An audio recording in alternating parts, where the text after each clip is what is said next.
maður. För de ska leva när han där. För som ska leva då? Ja. Och ljusmaur. Ja, han var så. Skutja. Och för helst styra de hela och säger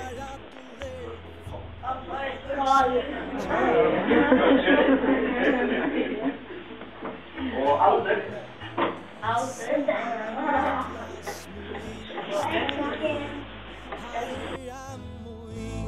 Kristi riddare, han är vem och inom en sån